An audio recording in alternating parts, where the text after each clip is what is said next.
All right. Yeah, I just want to do a quick review of the Ranger cards in Outsiders. Just kind of, I'm going to give them mainly through the lens of Azalea, but I'm also going to briefly touch on if I think a card will fit better in like Riptide or Lexi. But yeah, focus mainly on the Azalea cards. Not every card is updated on February quite yet. It's a few cards that haven't been added, but basically everything's here. So, Riptide hero card. I am still unsure if I'm going to be completely honest. I think there's potential, but I think he's going to have some rough matchups, and I don't know. I'm not quite convinced. I guess this isn't picking up my mouse, so you'll just have to see the background lit up. Barbed Castaway, unplayable in Azalea, unplayable in Lexi. I think it's probably going to be fine in Riptide, but I haven't looked at how Riptide would work with other arrows or with other bows. Trench of the Sunken Treasure, I think, is unplayable in Azalea.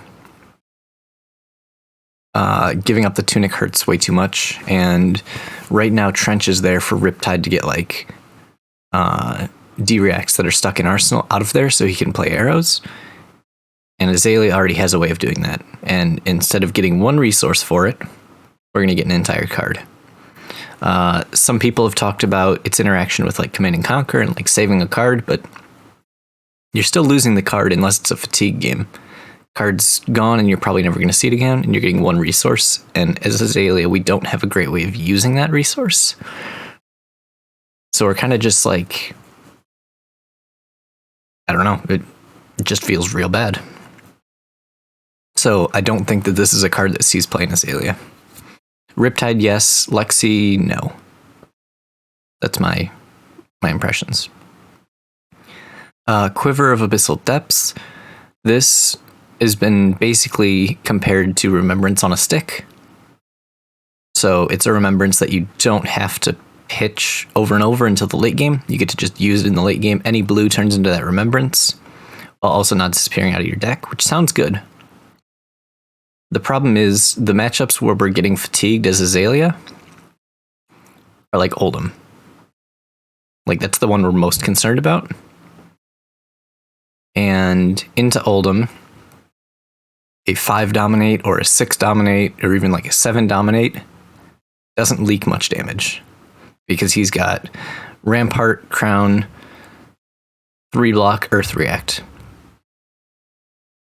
So the thing, when we ran Remembrance into Oldhim previously, we were targeting buffs because that's the thing that we're short on. So unfortunately, I don't think Quiver of Abyssal Depths really helps into that matchup. There are other matchups like maybe Bravo or Dory where it could be a small percentage, but I think those matchups already, if you're careful, you shouldn't be getting fatigued. And especially with the new tools, I don't think we're going to have the issue of getting fatigued by those decks anymore. So Quiver of Abyssal Depths, I don't think is good in Azalea. Especially because we have another really good option for Quiver that is just going to be more useful than the legendary. Lexi, however, I think really likes this Quiver. It's going to be a sideboard option for matchups where she gets fatigued because she can actually take like 2 arrows and string together a hard to block turn and make like a 3 arrow turn. Whereas Azalea, you put back 3 arrows, that doesn't leak damage against decks that are fatiguing you. Quiver of Rustling Leaves, and then I think it may also show up in Riptide, because Riptide, if he's going for a longer game, there is a risk of fatigue without an actual weapon, so I could see him playing Quiver of Abyssal Depths as well. Quiver of Rustling Leaves is probably going to be mostly played by Lexi into aggressive matchups where fatigue isn't a concern, and I think it's very good there. In Azalea, it's not good. I don't think we have enough arrows. And again, we've got a better Quiver option. We also don't run as high of a density of arrows. So, like,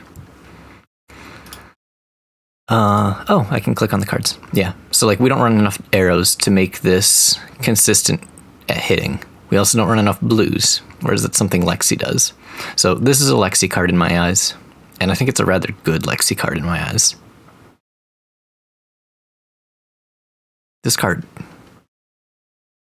is amazing. All I wanted was a way to get aim counters without having to give up Death Dealer. And then they revealed the token Azalea specialization as a way to do that. Obviously, this is not as consistent as Sandscour for getting arrows. It's only going to be off of Azalea ability.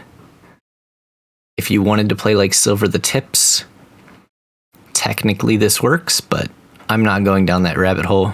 I don't think that that's the play. It's something you're welcome to try out, but I don't think that's going to be good. But currently, right now, this just gives us options of playing arrows that are fine or good without an aim counter, and are even better with an aim counter. And it also lets us use like Deadeye. Like you have the option of just getting Deadeye effect, which previously we had no way of doing in a Death Dealer list. We were still playing Deadeye, but this is just like free. Well, free to include in the deck. Obviously, you're going to have to pay an extra resource, but like the on hit of Deadeye is so strong. And most of these aim counter effects are on hits, which almost every time we're getting an aim counter is going to be off of a dominate.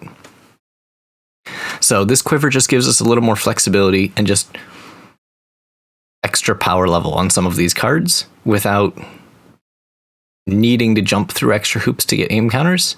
It's just what we were already doing, which is occasionally dominating, can occasionally line up with aim counters. So Crow's Nest is very, very good. And I'm going to be focusing on Death Dealer Crow's Nest as like my main Azalea build. Obviously, I haven't tested it enough, so I don't know how good it actually is. But from my first impressions, I think that's going to be the way to be building Azalea for now. This Quiver. Yeah, this is a limited Quiver. It's there for Riptide when you don't have Trench of Sunken Treasure, because you need a way to get D-Reacts out of Arsenal to load arrows in, because you don't have Azalea ability. And that's all it is. This is for limited. I don't think this card will ever see constructed play. Let me rephrase that. This will not see constructed play by someone who owns Trench of Sunken Treasure. If you don't own a Trench of Sunken Treasure and you want to play Riptide, you might end up playing this, but I think Trench is going to be quite important.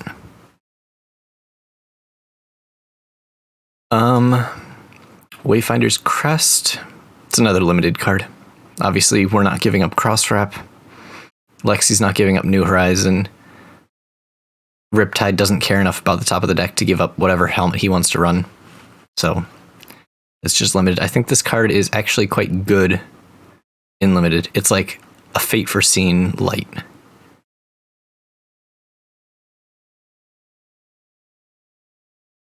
I love this is like my favorite artwork in the set.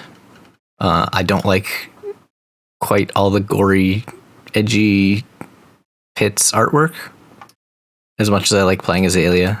I don't like that artwork. This is my favorite artwork in the set. This is also an arrow that I was asking for a long time. Indirectly, I was asking for like a Pounding Gale-esque arrow where any damage dealt was doubled. This is close. The concept between both is an arrow that you get extra value out of your buffs. So your buffs are more powerful on this arrow compared to other arrows, which is what this is. It's not, I don't think it's quite there for constructed right now, because you really want to see 2 to 3 buffs on it before it's like good. And if you're firing it with anything less than that, it's underwhelming. But it's a very interesting design space. Really cool card, really cool art. I'm looking forward to fitting this into lists in the future. Like maybe there's a situation where you are, what's it called? Where you're pitch stacking this as an endgame, similar to the reveal video that Yuki showed, where she ends up firing like an amplified arrow for 22 dominate or something. Which, obviously you'd have to stack it, but that seems like a pretty good way to close a game out against an Oldhim. Throw in like a release the tension on there. That guarantees damage. So yeah, in Azalea, I don't think it's quite there right now. Lexi's interesting because as soon as you Voltaire +1 and as soon as you Voltaire +1, this arrow is a 0 for 4 at yellow, which is fine. When you have like a Rain Razors on that, it's better. Art of War on that, it's great. Like, as soon as you have Rain Razors or Art of War active, this card becomes quite good. My one concern is if you were to combine it with something like an Ice Quake, you're wanting to fire this at the end, but Ice Quake only applies to the first attack. So I think this card may see play in Lexi, but I don't think it's quite there. I don't think this is great in Riptide. But this card is close. This card has potential, but I think it's a card that you're going to have to build with it in mind instead of just slotting it into existing decks. Oops. Barbed Undertow is really cool. I think this on hit is probably the strongest Ranger on hit we've ever seen.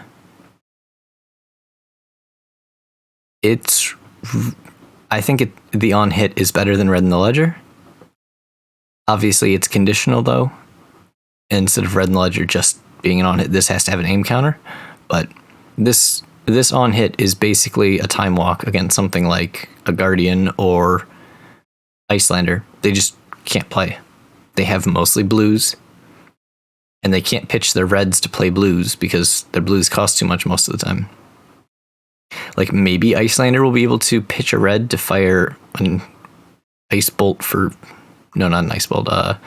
Aether Hail for 2.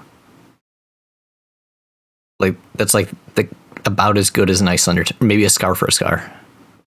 But like, Icelander most of the time will just be passing. Same thing with Oldhim. Like, Oldhim can't play anything. Unless he drew a triple red hand to swing pitch for Titan's Fist. Or pitch 2 reds for a CNC, but like outside of like a triple red hand, they just have to pass back. So this is a card that I think I'm going to be including in Azalea lists at probably 2 copies. And it's going to be kind of my premium knock the death whistle target. Because obviously you can pay for the aim counter and get it that way. Because again, the only way I'm getting aim counters is if this is dominated. But it's something I want in the deck, but I don't really want to draw a ton because, again, I want to be finding it off the top. But this card's really, really powerful. I'm curious how often you'll be able to make it hit. The traps, the legendary Riptide specializations are obviously Riptide only. Buzzsaw is insane. This is going to get so much value. This just into Dory is funny because you just do this to a Dawnblade and they can't buff it anymore, and it removes all buffs. Even if it had counters, like, it can't hit. You do it against, I don't know, you're getting pummeled, just lower it back down. You do this against an Azalea who's coming in for like 14 dominate, and you say, block with this, take 2. Like, the ceiling on this card is incredibly high. And the floor is still a blue 3 block. So this card's insane. Even more insane is Collapsing Trap. This card against an aggro deck is blocking 3, pulling a card which is usually worth 4, and also making them like redraw a new hand, which means the hand that they had sculpted is no longer the hand that they sculpted. So yeah. This card's insane into aggro, and there's going to be a lot of angry Briar players who attack for the first time with Go Again, have to discard their hand and draw all non-attacks, and it ruins their turn. Spike pick, pit trap, depending on how relevant attack reactions are in the meta.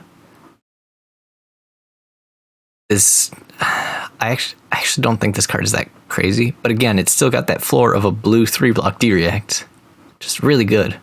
And late game, this is likely to make them lose 2 to 3 health. Like, there's the ceiling on decks that play 9-ofs, where it's like, boom, they lose 8. But I would say most of the time, the expected value on this, if you can get the trigger, is like 3-block, 2 health, and the Riptide trigger, which is like 6 value. Which again is really good. It's not quite as good as the others, but this card is really good. Because again, its floor is still a blue 3-block. Melting Point. This card is really interesting, and I'm not sure. It's not interesting because of the text. I don't think the aim counter text is actually that interesting. It's interesting because of it being a 3-block buff that's a 1 for 4. Now, the only reason I'm hesitant on this card, and I was really happy with Deadeye, was the fact that Deadeye pitched yellow, which meant it could pay for a turn on a turn where I couldn't afford to play Deadeye. This pitches red, and I'm skeptical. However, I'm thinking that the blue count is going to be going up in Azalea, so this probably ends up making the cut as basically an overflex that blocks 3. But we also got a ton of really good buffs. So it's actually, I don't know if this will end up making the cut, because I have like 50 buffs I want to fit in my deck, and I only have slots for like 21. So like half the buffs I want to play don't make it. But this card's really close. Most of these cards are going to be Azalea focused. This card is not good in Lexi. She just doesn't like buffs. Obviously can't get aim counters. There's no reason for Lexi to play this. Riptide, I don't know how many buffs he wants to play, but being a 3-block is pretty cool there. So my answer for Riptide is I have absolutely no idea, but maybe. Sorry if that's not helpful. Boulder Trap. This card's really good. This card existing means we can put this in against Oldham, and if he ever just goes swing Titan's Fist and you Boulder Trap him, he loses his Rampart. Which means, 1, he either can't swing Titan's Fist comfortably, like Oldham has to play safe and just go, I'm never swinging Titan's Fist, or has to make sure to only swing Titan's Fist for 3, which means our health total is so much safer while trying to set up, just because he has to respect the Boulder Trap. If he screws up, or even if he just goes to pummel you, like, I don't know, he goes choke slam and then pummel off of your off turn, you just go Boulder Trap, nice Rampart, move along, nothing to see here. It also has a ton of applications in other matchups. Like, Dory hits you, you Boulder Trap them, boom, they just lost 2 value on their Braveforge Bracers. This becomes a 0 for 5 yellow block. The floor is still a 0 for 3, or a 3-block yellow D-React. And the ceiling is like 5 value into decks that buff attacks power above its base. Not to mention, there's an argument for like how much losing 2 health off of an armor block is probably worth more than 2 health when it comes to like stopping breakpoints and stuff. So this card I think is really good. It's one where it's probably going to be like a 2 of sideboard. I never really want to see multiples. Or maybe I do. I don't know. Deck space is going to be tight. But I think this card's really good in Azalea. Lexi just never plays it. Lexi can't afford to play it. I was like, is there a reason Lexi might play it to try and get a Rampart? But I don't think she can afford to play D-Rex. And then Riptide is obviously going to play it because it's a good trap. Pendulum Trap. This, on the other hand, is not good for Azalea, because I don't think that milling is great for us. And also reactions are probably harder. Riptide probably still plays this because Riptide wants traps. Tar Pit's interesting. It depends on how the meta looks. I'm leaning away from it, but it's possible that this is still good. But I don't think it's quite as good as Boulder Trap, and I don't think like the ceiling on it is quite as high. Fletcher Red Tail, Yellow Tail, and Blue Tail. Oh, sorry. All of these are Lexi doesn't play, Riptide plays, Azalea plays Boulder. Azalea doesn't play these, I don't think. This is a definite no, this is a probably no. As for the Fletches, they're interesting. There might be a conversation.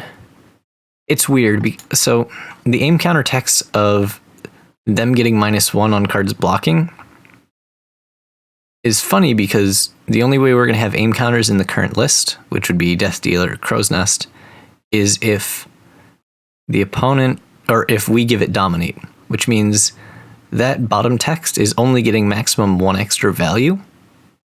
Which I mean, actually, the red one could get 2 extra value off like a D-React from Arsenal and a card from hand, which is pretty good. That would be a 1 for 6 if you get the aim counter. Granted, you have to pay 1 for the aim counter, so like 2 for 6 buff is like the ceiling on this card. But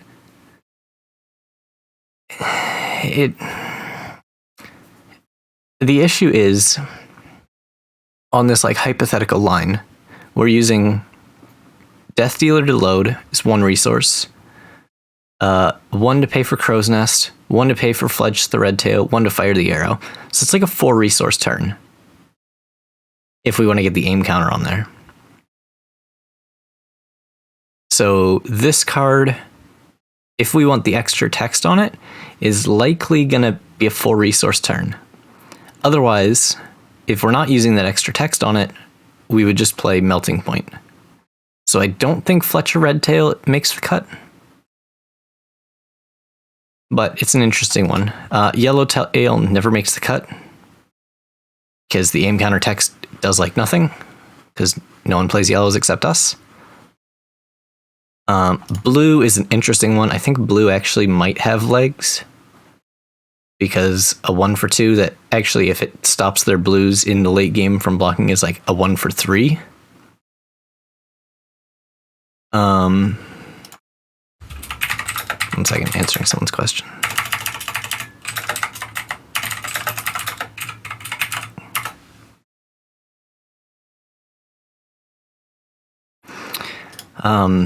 So I think it's one of our better options for endgame buffs at blue.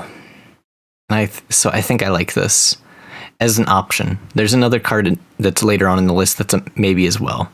And I'm torn between which one I think is going to take the slot as a blue. Lace with bloodrot is really strong. Like, I don't know, it didn't click with me at first, but this card is insane. Because this is a 0 for 3 buff that on hit is essentially 2 more damage. So this is basically a 0 for 5 go again buff if your opponent doesn't fully block out your attack. Which sometimes they won't have the choice, sometimes they'll have to be blocking inefficient to stop it. Like, this is efficient when it's blocked, and incredibly efficient if it's not blocked. Like, this is, like, I think this is like a 3 of in every Azalea deck from now on. This card's insane. Frailty is weird because maybe I'm undervaluing it, but I don't think Frailty tokens are actually that high value.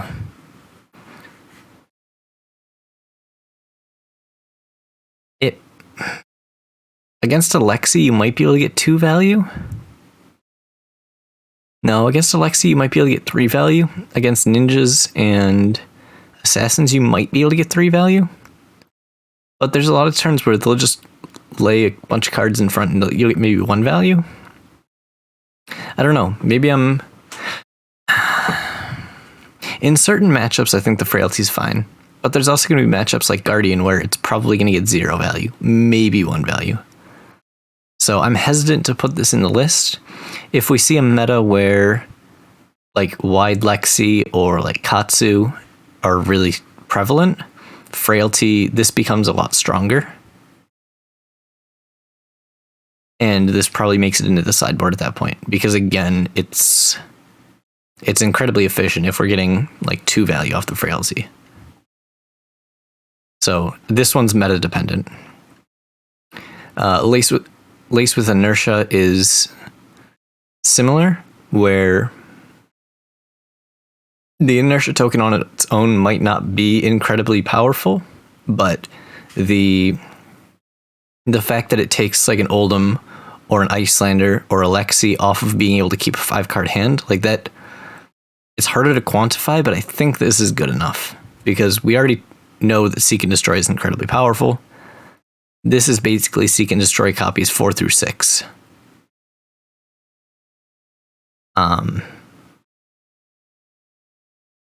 My only concern is if we ever have too many Inertia tokens, like you never really want to double up on Inertia effects, whereas like Bloodrot Pox, you can double up on and be happy. You don't want to double up on this. So like 2 Lace with Bloodrot's great on the same arrow. 2 Lace with Inertia, bad on the same arrow. Obviously, it's still a +6, but the additional on hit is kind of lost.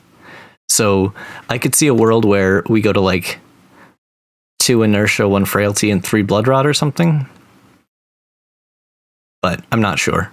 But my only hesitation is I don't want too much redundancy on these because we don't want multiples. Falcon Wing is a draft-only card. Simple as that. This is Sikkim Shot 2.0. If it was 1 more power, it would have a place, but it doesn't. So, especially when we don't have free aim counters, like Sandscour Greatbow does, there might be some universe where this is fine in Sandscour, but in this deck, best case scenario, we're paying 1 to give this +1. Which is then a 1 for 4 go again, which is Sikkim Shot, which we've never run Sikkim Shot before, and I don't think we're starting anytime soon. Very cool art, though. Like this card. And I think it'll be pretty good in draft as an arrow you can arsenal comfortably, because we don't have Bolt and Shot. And obviously that's a cycle of all the colors. This card is very good. This is already a 1 for 5 with an on-hit value of 2 of the Bloodrot Pox, in addition to having the flexibility of getting an aim counter on it for an extra 1 damage. So, like, you got a spare resource. You see this on top and you dominate it. Hey, I'll turn that resource and do an extra damage. Because why not? Card is very good. I think this is going to be a 3 of in... Oh, sorry, I missed this. This is not going to see play in Lexi, because she can already give go-agains. I don't think these will see play in Lexi because she doesn't like buffs. I think Infecting Shot is going to be a 3 of in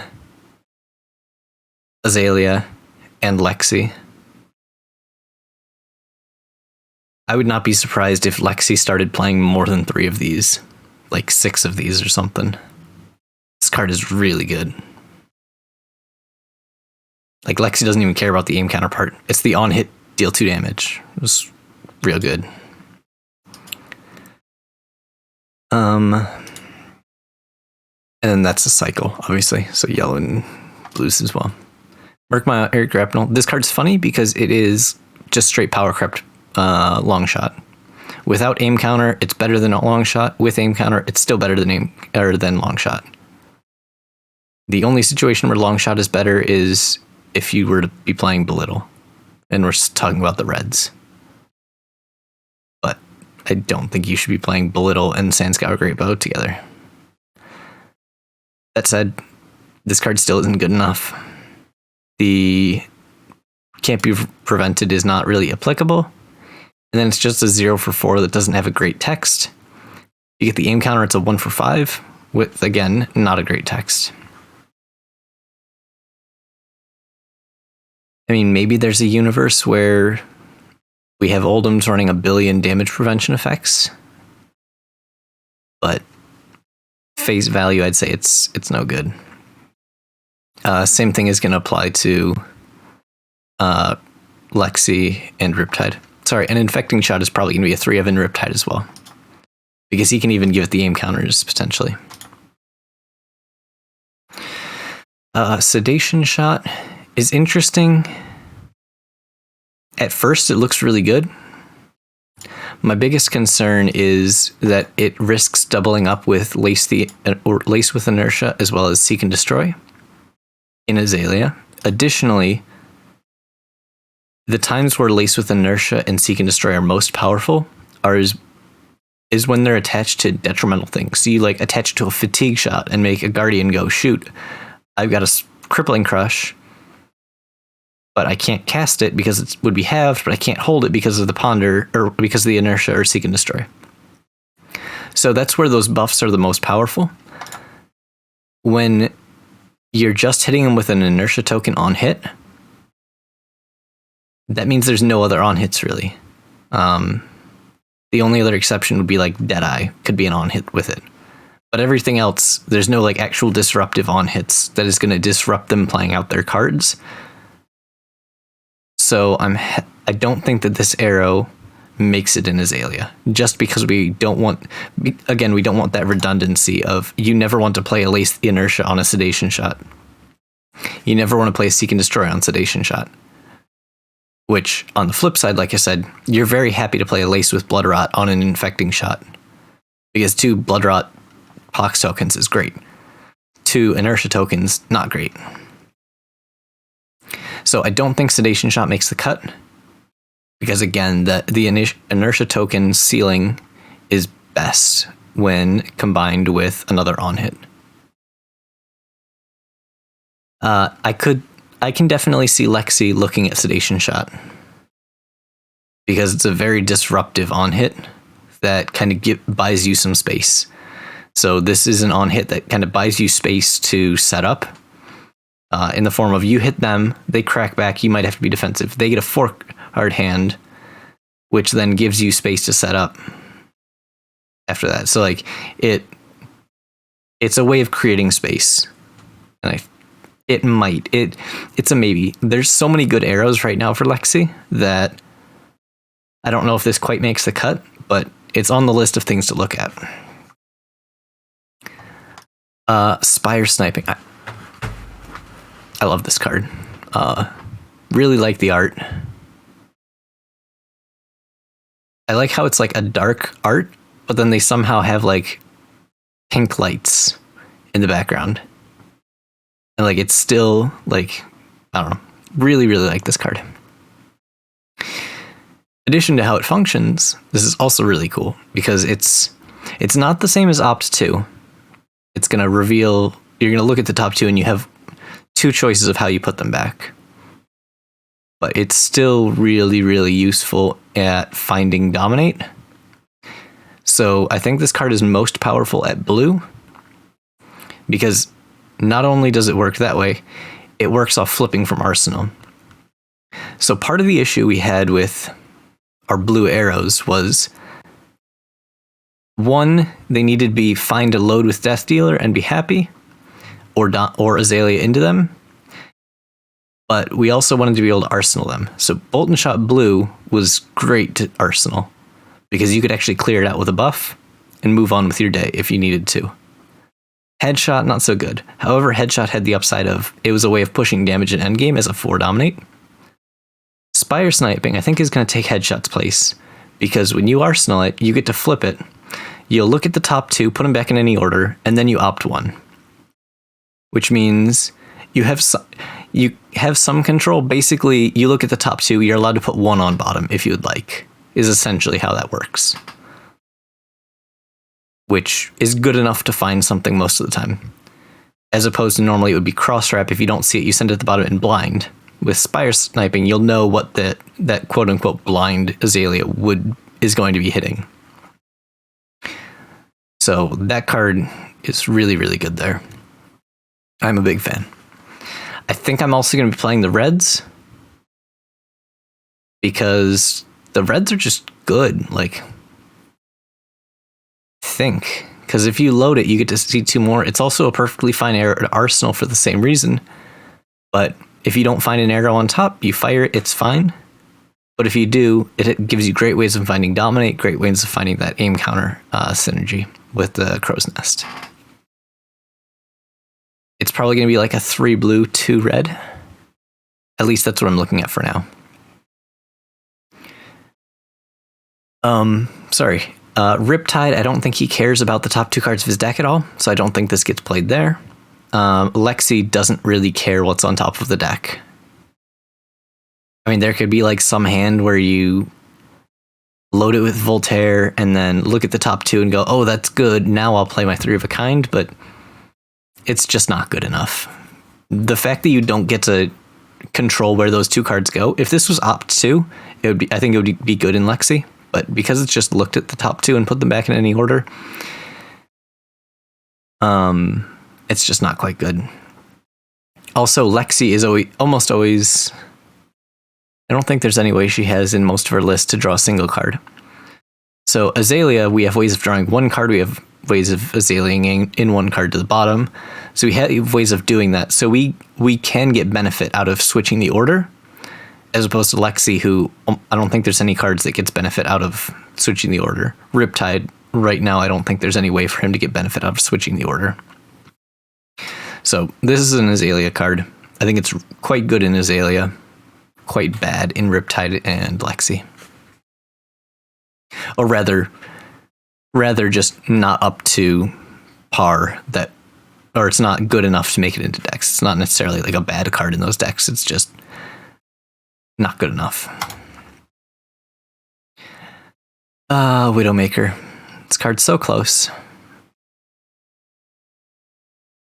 The fact that this can be defended by equipment that doesn't break, things like Bullseye Bracers, Snapdragon Scalers, Crown of Seeds, Rampart, Breaking Scales could block it a bunch, Grasp, Tectonic Plating, Teklo Foundry Heart, Arcanite Skullcap, like all of these equipment things that with Battle Worn or basically any equipment that doesn't have Blade Break or Temper, players can just throw in front, and that counts towards the 2 cards. So outside of playing against like Azalea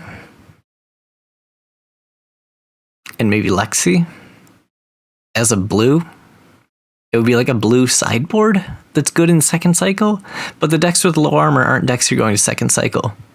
So this card just doesn't work in Constructed. As sad as it is to say, it's like unplayable in Constructed. I think it's going to be really good in Limited. Because in Limited, there's only 1 piece of equipment that can block multiple times, and that's a legendary. So this card will be very, very good in Limited.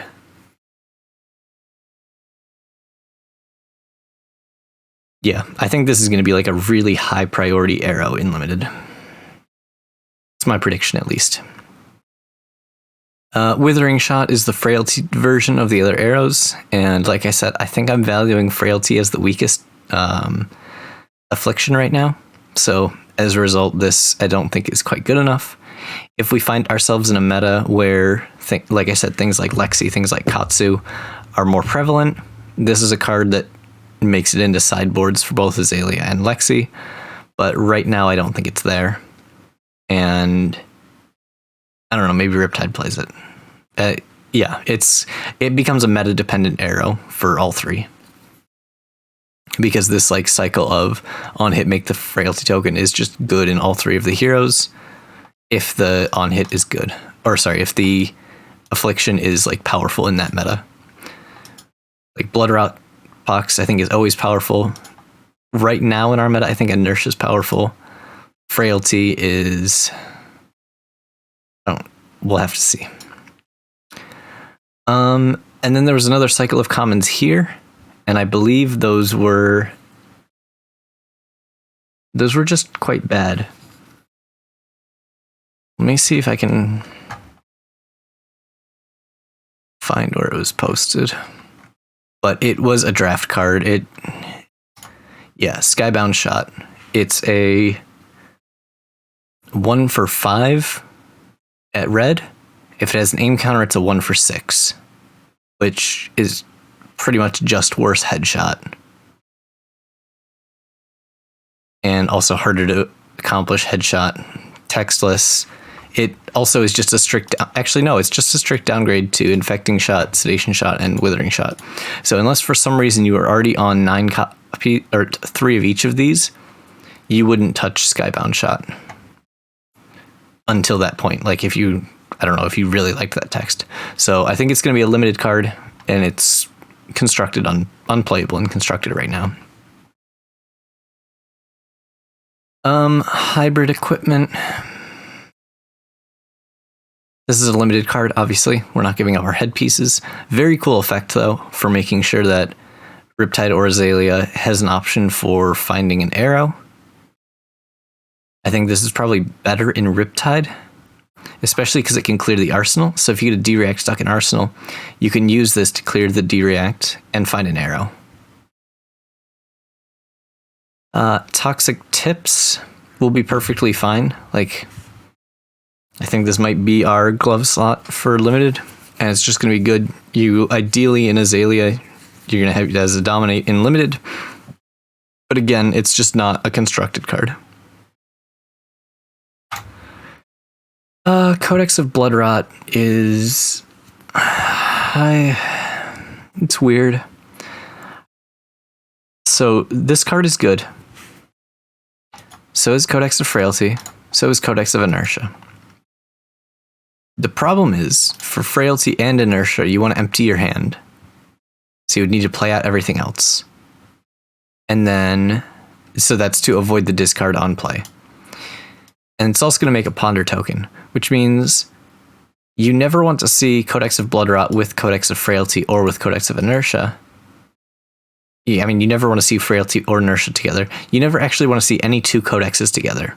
So even though these are all powerful cards, we can't run 3 of each.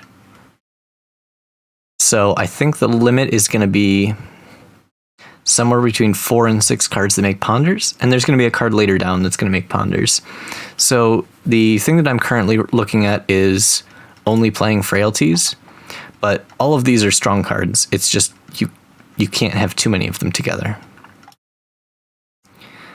And I think Frailty is the best by a reasonable margin, actually, in Azalea.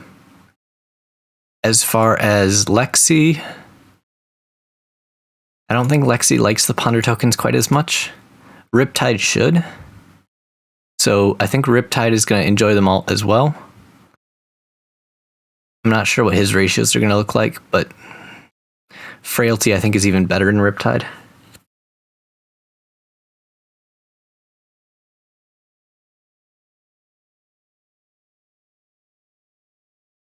Yeah. I don't know. Well, Riptide's going to be weird, but these cards are good in Riptide, bad in Lexi, good in Azalea, but I think we're going to be limited to like 3 copies between all of the codexes, which I'm leaning towards 3 Frailty. Death Touch, it's so good with Codex of Frailty, and then so bad in Azalea in like every other hand. Because it doesn't work with any of our buffs except for Take Aim, which I don't think I'm going to be playing Take Aim anymore. It really just works well with Codex of Frailty. It's really good with Codex of Frailty, but every other hand it feels like it's going to be real awkward. I guess it works fine with Codex of Bloodrot too, but on its own it's going to feel really clunky. This is a Riptide card, and I think it's a really good Riptide card too. So, yeah, it's a Riptide card. I don't think this is very good in Lexi. However, there might be an argument in Lexi as this is a card that you can arsenal. You play out of your second arsenal slot with Go-Agains, and then you fire this at the end as like a really efficient 1 for 6. I don't know that it's quite good enough, but I think it's close in Lexi. It's kind of close in Azalea. I think it's very good in Riptide. And I'm not sure about the other colors. Riptide will probably play like one of the other colors as well. Toxicity is an interesting one because I think it's like unplayable at red. But at blue, I think blue is going to be good. Now, Toxicity has a lot of similarities to a card that I have hated on for a very long time, and that's Poison the Tips, because both cards are giving your opponent incentive to block your next attack, but not actually making it harder to block your next attack, which is a very poor combination, normally, which is why I think this red is unplayable. The blue, however, is usually going to be used for pitch, but then on second or third cycle, when you're piecing together your final push, it's a 0 for 3 blue, as opposed to something like Poison the Tips, where making them discard really doesn't matter. You just need to push damage on that final push. And I think that the blue Toxicity might be good for a final push in like fatigue matchups, but it would be a blue that only comes in fatigue matchups. I mean, it might stay as a blue in other matchups, actually, but it's going to shine the most, and it would be there for fatigue. So I think the blue has a place. Yellow and red, not as much. Definitely not red, because red says you need to play it when you draw it, and you can't really pitch it. And this is not a card that you can just play whenever you draw. You need to be pairing it with Dominate.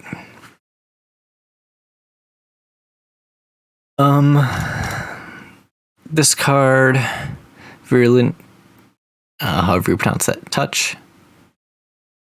This, again, looks like a Riptide card.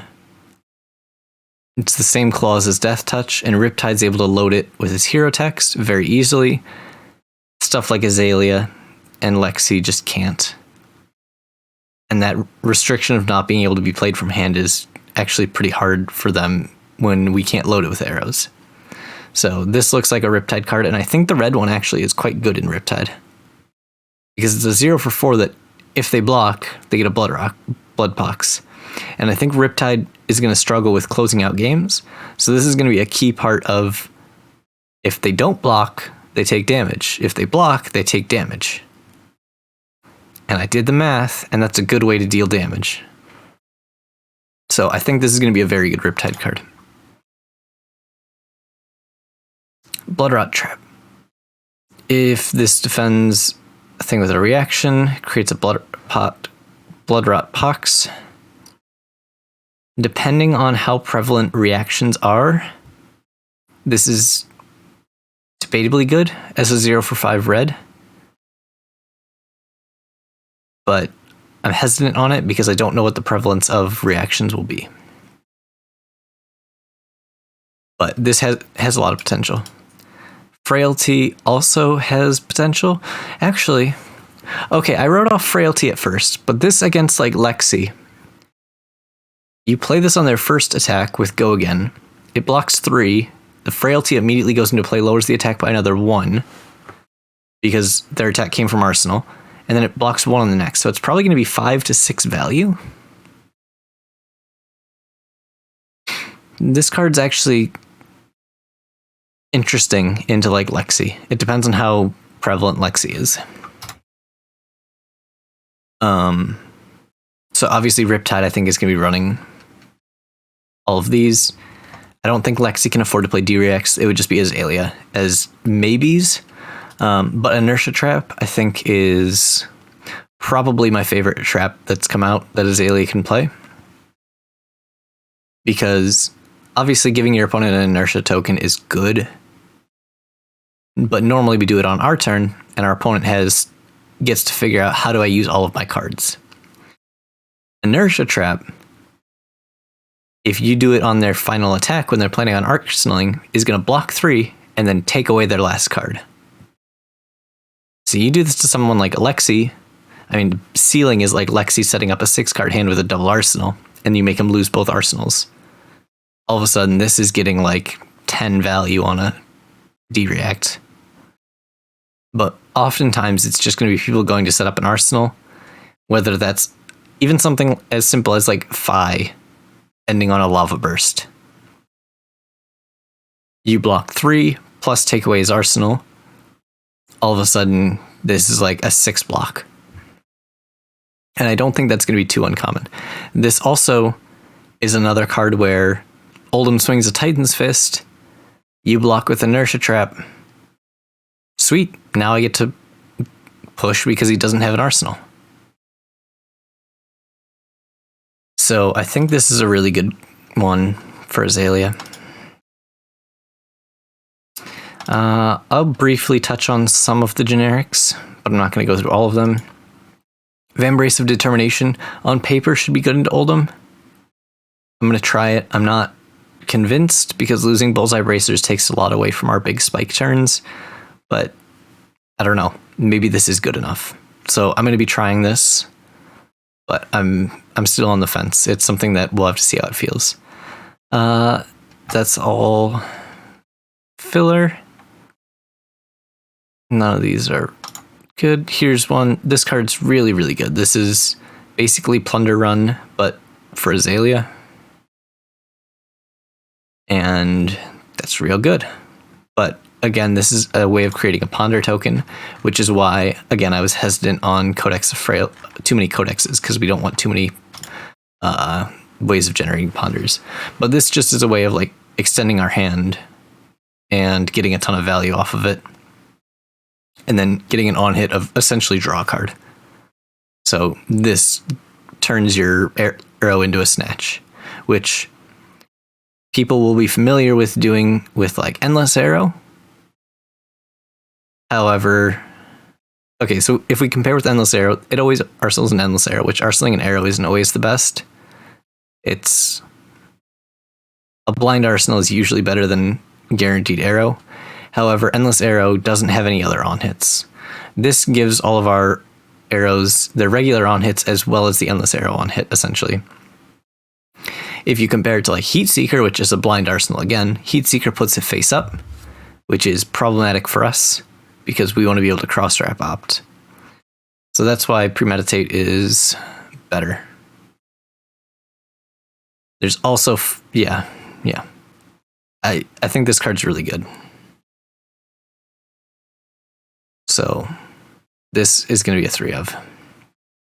Because it also applies to if you go like Rabble or E-Strike or Bolt and Shots, they have to block everything.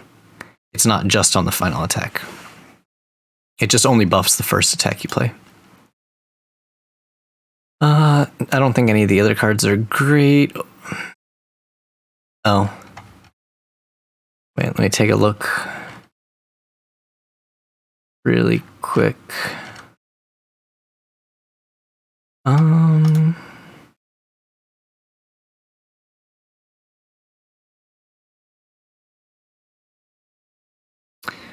don't think there's anything else notable in the commons that's too interesting for Azalea. Yeah.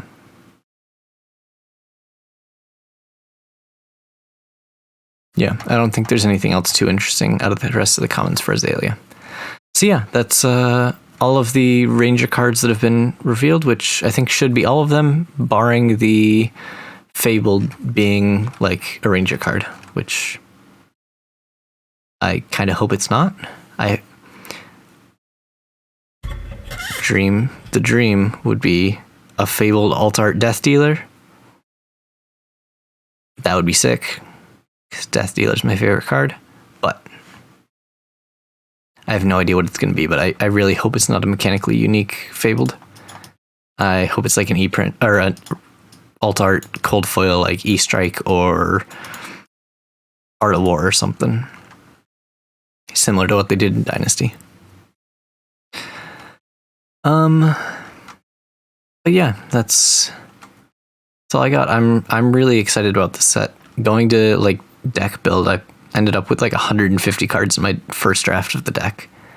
So I have to obviously cut out cards and make it 80. But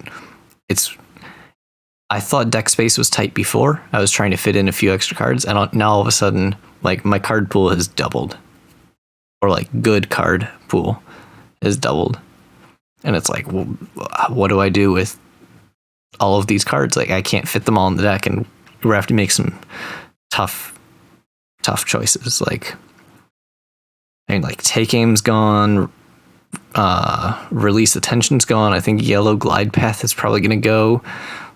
Headshot's gone. Sleep Dart's probably gone. Hamstring Shot's gone. Fate Foreseen's gone. Sigil of Solace is gone. I think Evanus Rabble is gonna end up gone. Like, it's probably gonna be at least half the deck is gonna be gone, and just small upgrades here and there, and some stuff being bigger upgrades. Like, I don't know, it's gonna be wild. My goal is to keep the playstyle as close to the original as possible. A lot of the same patterns of, you know, pitch a blue or whatever, and just kind of weave in the new cards. Like, this is just a better on hit. This is a better potential off of getting an aim counter. This is a better ceiling as better knock targets. Like, slightly better stuff in there, but just add in a little bit more consistency with the new cards, add in a little more ceiling, just a little more power, and I think the deck's going to be really, really good. I just obviously have to work out all the consistency and ratio again. So yeah, that's where I'm at with the deck. Thanks for watching. Let me know if you have any questions on some of these takes, and I'll see you guys in the next video.